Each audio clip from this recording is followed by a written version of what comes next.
And if we're going to take the effort to put forth een landverordeningen, a national ordinance on higher education, we would like the honorable members of parliament to consider a different calculation method that is used by other similar institutions in our region.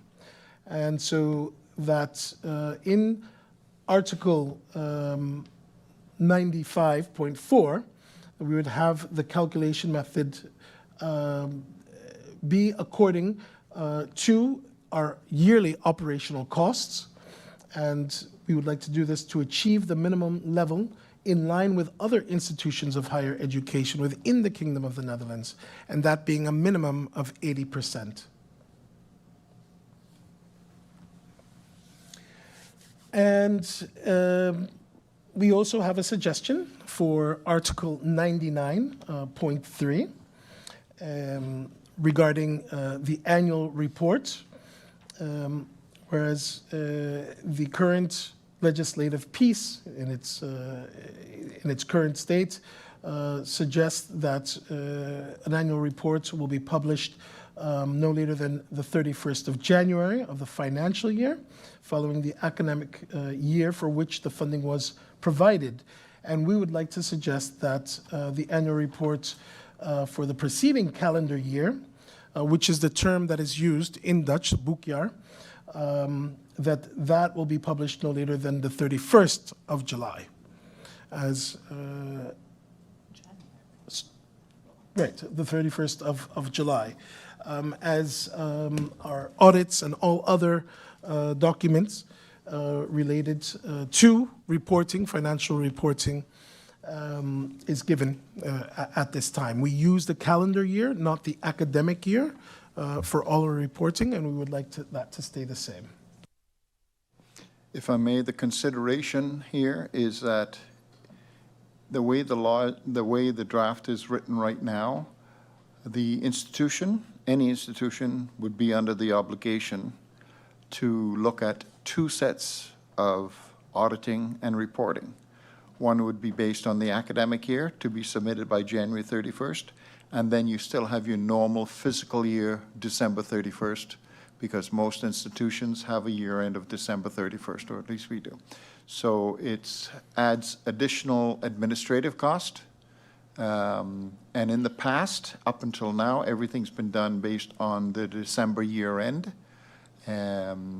It still covers a 3-semester period, which would be the full year. And in higher education, the academic year is maybe not as critical as the high school, secondary, because you can graduate once you've completed all your credits. There's no time schedule. The class has to complete by July 31st to move on. So it can be done a little more fluent than the secondary and high school. But the more critical thing is to reduce the reporting, which would now be 2 sets of audit and reporting. And because we in the Caribbean have access to a variety of traditions, of education traditions, we do offer HBO level degrees as well as VO level degrees, but within one institution that is neither HBO or VO. And so our recommendation would be to eliminate Article 6 of this legislative piece. Then we make a suggestion for changes in Article 18. There is reference to the Anglo-Saxon versus the European system. Personally, I do not like the term Anglo-Saxon system, but we're not going to be nitpicking is the word here. For this, we want this legislation to pass. We will accept the term Anglo-Saxon European, but it is very important to include the Caribbean tradition of higher education, the Caribbean systems, and we would like that to be added to Article 18. Then we have suggested changes for Article 33 and 34. Again, we would like the Caribbean system of higher education to be recognized in this legislative piece. Therefore, changing the titles of Articles 35, 36, and 37 accordingly. Then we have amendments to Articles 33 and 34. Here we have, in the legislative piece, which again was based on the experience of the Dutch legislative piece, which does not recognize the GED. And the GED, the General Equivalency Diploma, is a very important stepping stone for many here in country St. Martin, and you're seeing it more and more throughout the Caribbean. And we would like our legislative piece, what would make distinct from other legislation in other parts of the kingdom, is the recognition of the North American General Equivalency Diploma. And we have it here again in English and Dutch, and that would be for Articles 33 and 34. And then Article 50 concerning diplomas or degrees, in line with Articles 45, 55, and 57. We know that the bachelor and master degrees can be complemented with not only cum laude, but cum laude, summa cum laude, and magna cum laude. And we have that added in Section 5, again, in English and Dutch.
For all of life's twists, turns, and defining moments, RBC is a blend for all of you.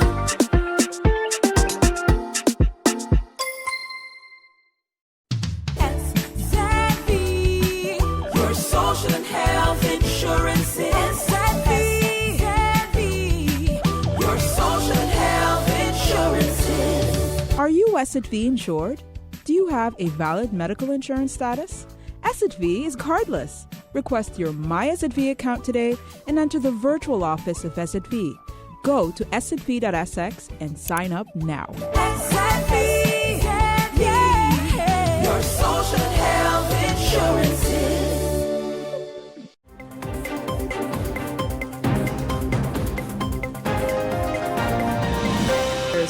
I've listened to the questions being asked, and while I can understand that indeed for the public of St. Martin it has to be clear what the agreement sign mean, I do ask that the minister give some clarity on exactly why we are here, because I think I heard one question asking about loans and then another one saying that this is not a loan.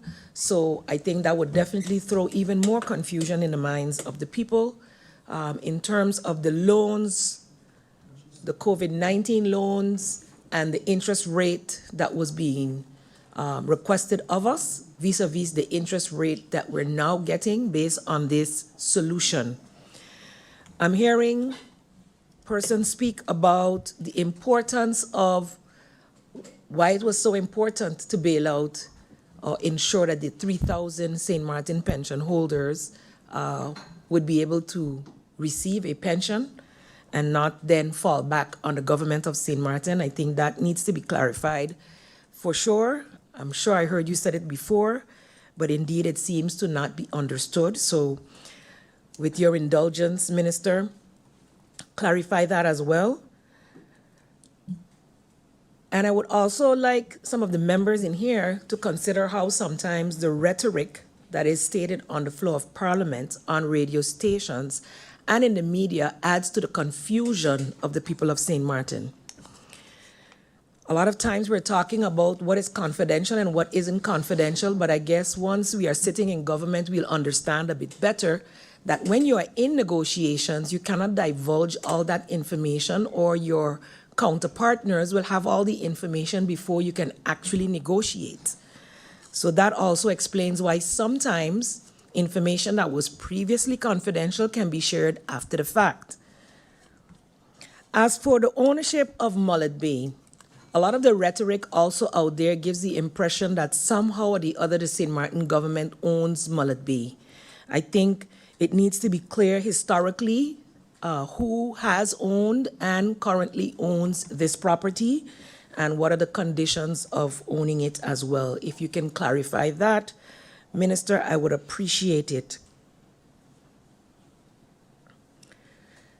And as to go back to my first statement related to the interest, is there a savings that we are having by having a solution for this ENIA problem?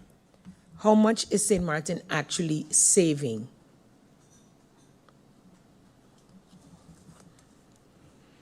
And lastly, the budget of St. Martin that was passed just recently, did the Ministry of Finance include anything in there pertaining to the agreements or projecting payments that will be made regarding the agreements with ENIA? And if so, would not constitute Parliament's involvement in the decision-making process as it relates to that?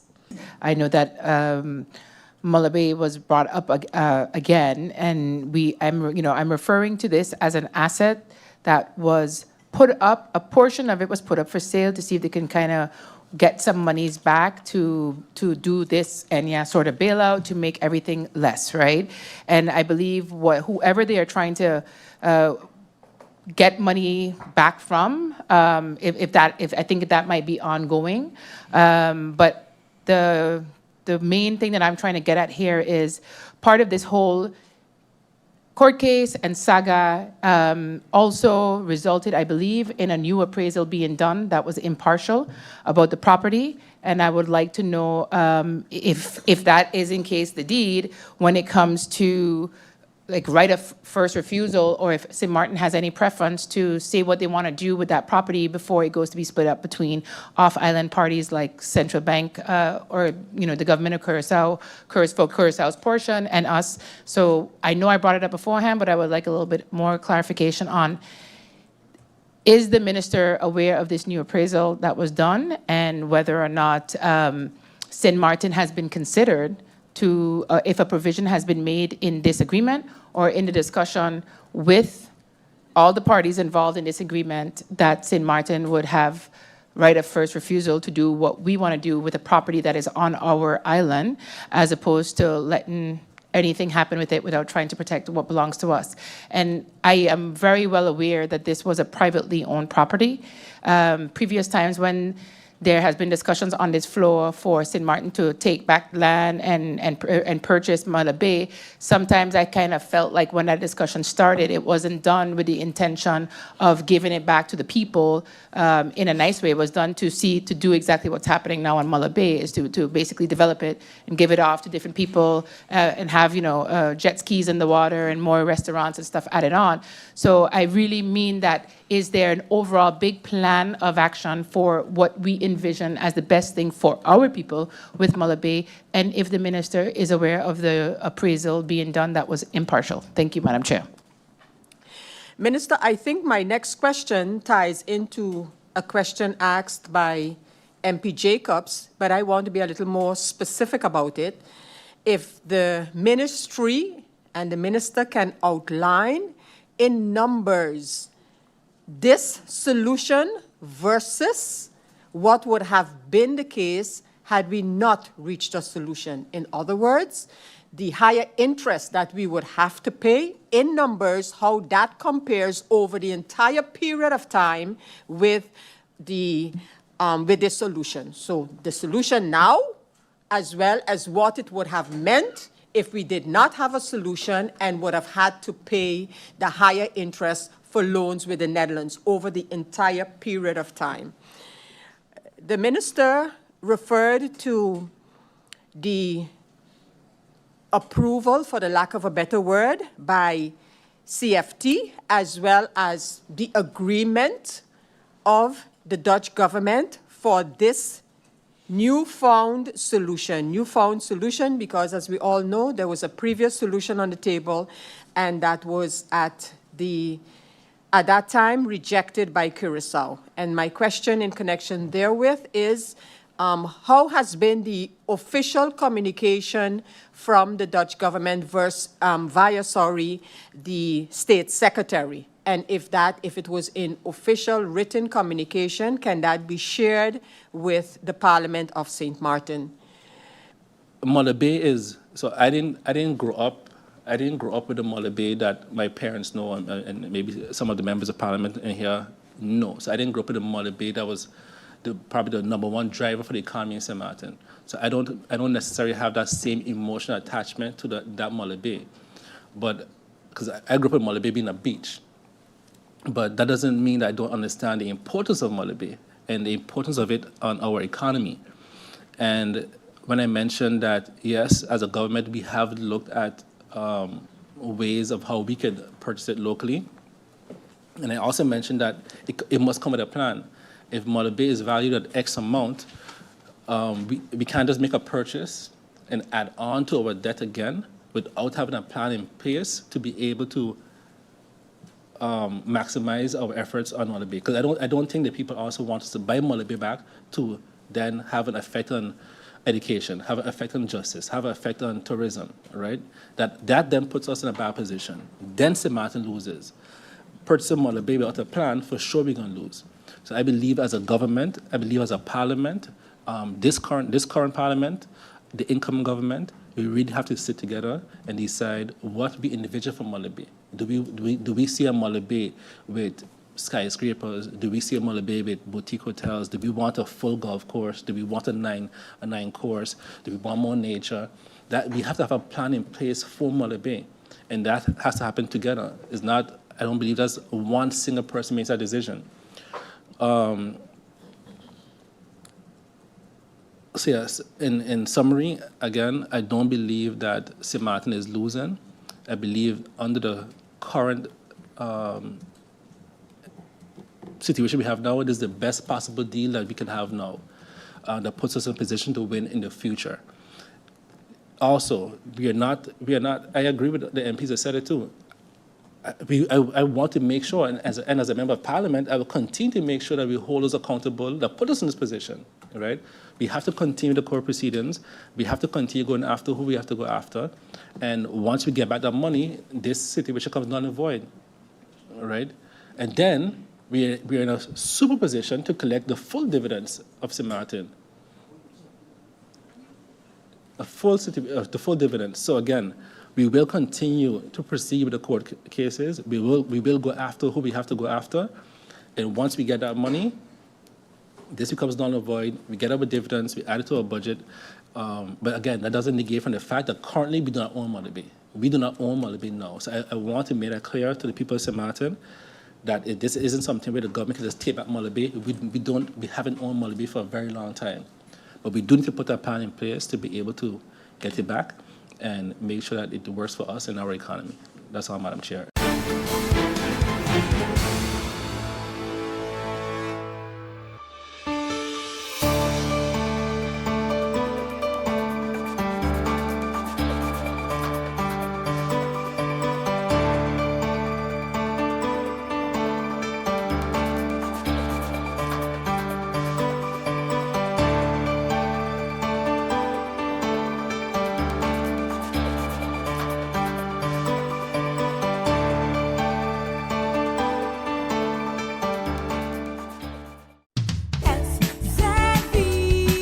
Your social and health insurances. Your social and health insurances. Are you SXM insured? Do you have a valid medical insurance status? SXV is cardless. Request your My SXV account today and enter the virtual office of SXV. Go to sxv.sx and sign up now. SXV, yeah. Your social health insurances.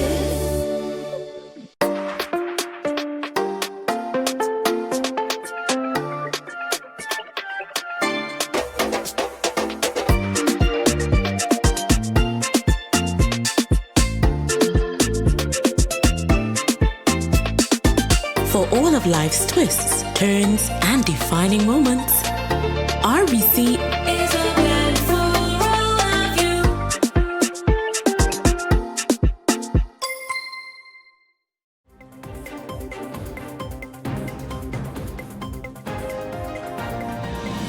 The Tourism Council is a pivotal organization in the development and promotion of tourist destinations worldwide.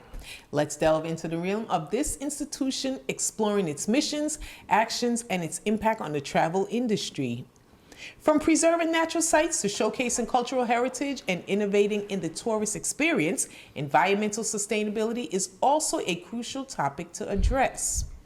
In the face of these challenges, the Tourism Council of St. Martin tirelessly works to find innovative and sustainable solutions. Tourism Council meeting that was is one of those institutions that governs tourism.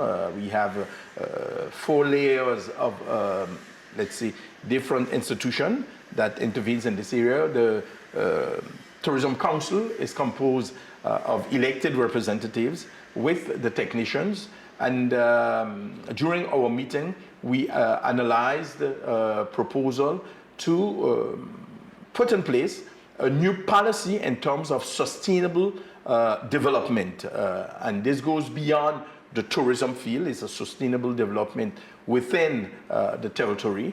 And at the national level and the European level, there's a principle that goes, when we call it the zero artificialization, I'm going to use the French word, but in other words, priority must be given for the reusal or the reuse of existing buildings or existing construction or ruins prior to deciding to take a new piece of land that has been, let's say, with all its trees and its natural environment. So within that policy and that concept of sustainable development, the council yesterday debated lengthily on how we should move forward.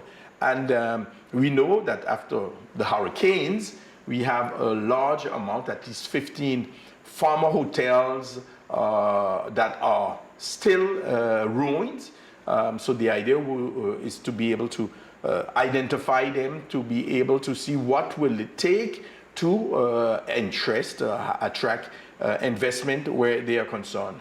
There's also, beyond the hotel sector, a lot of areas, and when we look in Marigot, we look in Grand Cars, I would say mainly a certain amount of areas that used to have either restaurants or stores or shops and so on that are still closed. So the idea would be to make a complete inventory of all those locations and all the locations on the island that has potential for economic development, in order by the beginning of next year to establish what we call a guide or a booklet on investing in St. Martin. What are the opportunities that are there? And this is destined to our local population, local investors, all who would have a project, that they be able to know what are the areas, what are the lands, lands and the kind of activity that existed, that still has potential, so that they may be able to make a choice. And also, what is important in terms of the collectivity's means of intervening, we know that we have the fiscal competency, being able to create certain incentives in order to have these friches be attractive.